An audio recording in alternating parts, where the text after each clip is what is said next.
Good evening, Lizzie boys, and welcome back to my channel. So yesterday, after I made the video on that singular image of the new Draculaura and Clawdeen core refresh dolls, a bunch more came out, so I figured today we'll talk about them because we can see the dolls in greater detail, so that's always a good thing, you know? Yesterday we had one picture to go off of and it was kind of blurry. Today we have fully clear stock photos because the doll has been spotted, well, both of the dolls have been spotted on Amazon Canada and Mexico. Unfortunately, not Amazon US just yet. I don't have the Canada or Mexico links either, but a ton of accounts on Instagram have been posting them, so if you ask around, I'm sure you can find them. So yeah, we also got some real-life photos of Vampire Heart Draculaura, and she does look almost exactly like the stock photos, which makes sense because the designer Annalise confirmed that they used a stock doll to take the stock photos and not a prototype like they typically do. So, I just think that's cool. With all of that said, though, let's begin with this kind of baby dose of Monster High news. I'll start off with Vampire Heart Draculaura, just because this is a doll we've already known about now for about a week or so. 2 weeks, maybe.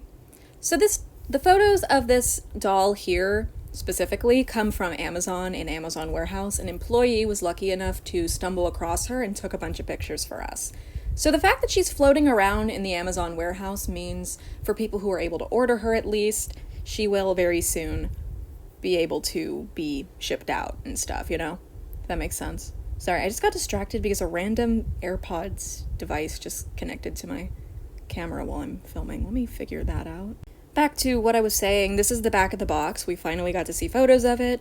Unfortunately, the text is very small and I can't make out a single word.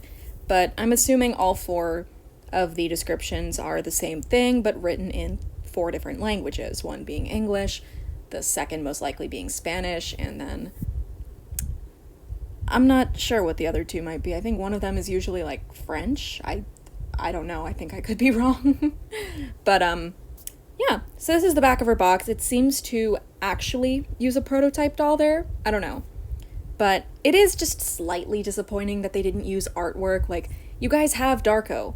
You could always get him to do some artwork for these amazing collector dolls, you know? Like, especially for this doll. I feel like she definitely deserved an artwork. I don't know. It's just a minor little nitpick I have every time they do a doll like this, because they just love their stock photos slapped on the box. They really do. Overall, though, Draculaura looks good here. There is one minor thing, though, and it's that this doll in particular does seem to be a bit wonky.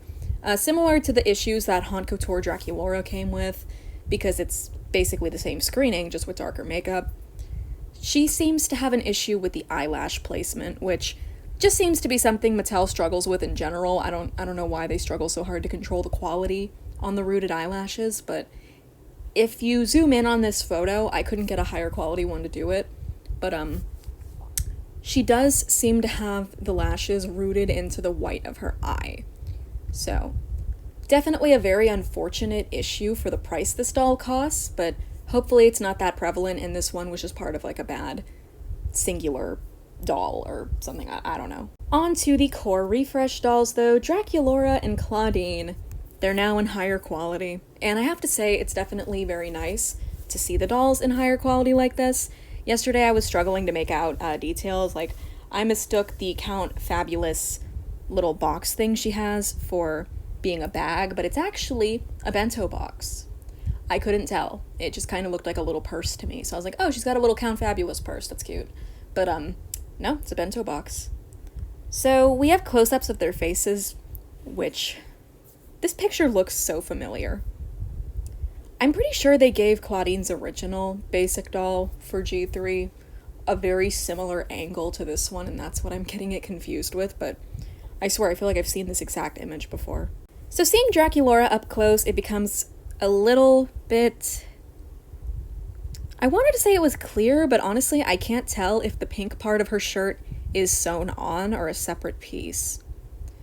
I'd like to think that that piece is separate, so it could be like a little tank top if you wanted it to be, similar to how her original G3 core doll is wearing both a pink shirt and a little, sort of, what's the fucking word for it? Corset, a little bit of a corset over it. So I don't know if that's a separate piece or not, I honestly can't tell, but we are able to see smaller details such as her coffin earrings, which seem to have holes cut out in them, so little heart-shaped holes, which is kind of cute. Count Fabulous also does have little wings. In this photo, you can see them poking out over Draculaura's backpack straps, which is definitely appreciated.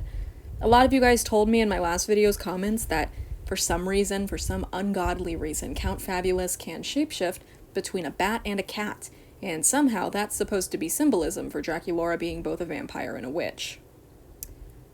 I guess it's because witches have cats, and as a vampire, Draculaura has a bat, so it kind of makes sense. Like, I can kind of see it, but I still think Count Fabulous should have just been a bat.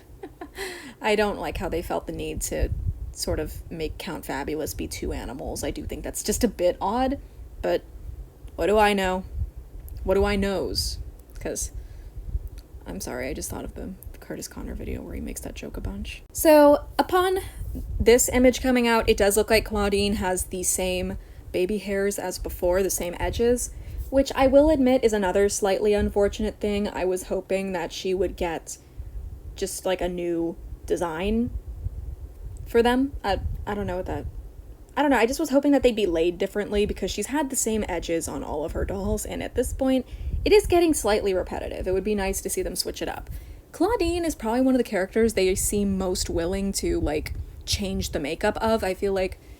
No, I think it's Laguna, actually. Laguna is the character they're most willing to change the makeup of. She has literally 0 dolls with overlapping makeup looks. It's really good. But with Clawdeen, I feel like they're usually more willing to change her lip color, to change her eye makeup in general. So it just seems odd that the edges, the baby hairs, are the one thing they won't touch. That aside, though, they do seem to have changed the sculpt for her glasses, which is definitely appreciated. The old sculpt was just not very good. Very blocky looking.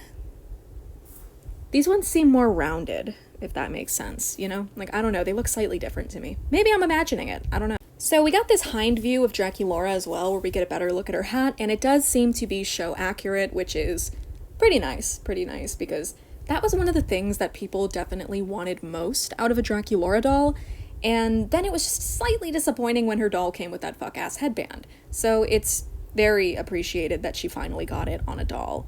I will admit, from some angles, it looks a little funky, but overall, I like it, and I'm very glad that we finally got this piece. Also, I really like the little bat charm hanging off of her backpack, but again, one small gripe, I wish the backpack had some paint detail. It's nice, but the sculpt is definitely deserving of some detail. Like, I know anybody could pick up a paintbrush and do it themselves, but I just feel like it'd be nice if the manufacturers were willing to put in some of that effort for us, you know? It does seem like they were willing to paint in the spider web this time. It was painted in a lighter pink, which looks good. Here you can also see that Draculaura comes with a bento box. It seems like she comes with some sort of lip cream, like a lip gloss. Yeah, it's got the angled tube thing. It's definitely a lip gloss tube. She comes with some sort of coffee. It seems like she comes with a sunscreen as well, and a pair of bat-shaped sunglasses, batwing-shaped glasses, which are super cute. And here we can also see that her book is, in fact, a monster magic book. It's a spell book. It says monster magic, but that's what she comes with, so yeah. As for Clawdeen, she comes with a sandwich in a bag that, of course, has a moon in it. It reminds me of that Sonic toaster that makes, like, the shittiest toast ever, where it just kind of, like, burns a Sonic face into your toast, and it's, like, really small, and it barely toasts your toast. That's what that reminds me of. She also comes with a transparent, clear jelly backpack, a fur brush. Her pet is Howling. It's a very cute expression. She comes with a water bottle with the phases of the moon on it, and Howl energy bar. So that's fun. And the glasses are definitely different. They have different, like, molds and sculpts on them, so 100% a different mold. Hopefully it'll look better on her actual face. I'll admit it's kind of hard to like Clawdeen's jacket. A lot of you guys pointed out, again, that, oh, Clawdeen's a sporty character. She's wearing a varsity jacket, but with the sleeves altered to fit her style. But I don't know. There is a Barbie extra doll that has a very similar jacket to this, and I didn't like it on her, so it kind of makes sense that I don't like it on Clawdeen. It's just not flattering, in my opinion. I feel like a varsity jacket with normal sleeves rather than these furry ones would have looked better.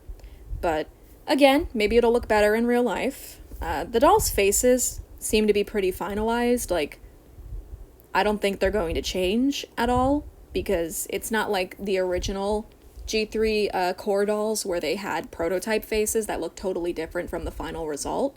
Like, these are the final result. These almost look like they were, what's the word? Like, these are like the factory production dolls, you know? So, it's up in the air whether or not her jacket will look better in person, but either way, I'm just hoping the shirt she's wearing underneath is cute, because I just don't like the jacket. And finally, the dolls are both wearing some sort of buckle boots. So Draculaura does have a little charm painted in on the side of her shoes. It's a heart with bat wings, and it seems like there's some sort of like strip painted in the middle. I don't know if that's like a zipper or what, but that's fun. Nothing else is painted in though. There's a lot of like straps over her shoes, like belts, that I feel like would have benefited from being painted in once again. Again, I know I can do it myself, but it would just be nice if like Mattel would take advantage of these sculpts and paint them in, like in the factory, because that's what they used to do in G1. As for Clawdeen's shoes, I don't have much to say. The sculpt work is nice, but overall they're just not for me. So that's all. One more thing that was confirmed is that these dolls are going to have unique packaging. It's going to be completely different from what we saw before with the G3 core dolls. That's going to be a new package design, and I'm very excited to see that. All in all, these two look really good. Draculaura is probably my favorite. I feel like this is the most excited I've been for a G3 Draculaura doll since, like, I don't want to say Skulltimate Secrets 1, because I know that there's been ones since then that I've liked. I guess I was excited for Monster Ball, but I kind of lost my hype there. What other Draculauras do I like from G3? I know there's another one. My brain's, like, drawing a blank, though. But, yeah, this is definitely one of the most hype-worthy G3 Draculaura dolls. I like her, and, yeah, I'm excited to see her in stores. So, with all that said, I'm gonna call it here. Obviously, it wasn't a very news-heavy day like yesterday was, or like last week was. Last week was crazy. But I wanted to talk about this stuff anyway, just because it's always nice to see more details of the dolls that I discuss so I can form a better opinion. So, yeah, that's about it. As always, feel free to leave your thoughts on the things we discussed today in the comments below. I love hearing what you guys have to say. And yeah, I hope to see you guys in my next video. Thank you all so much for watching. Remember to like, comment, share, and subscribe. And as always, I hope to see you in my next one. Bye!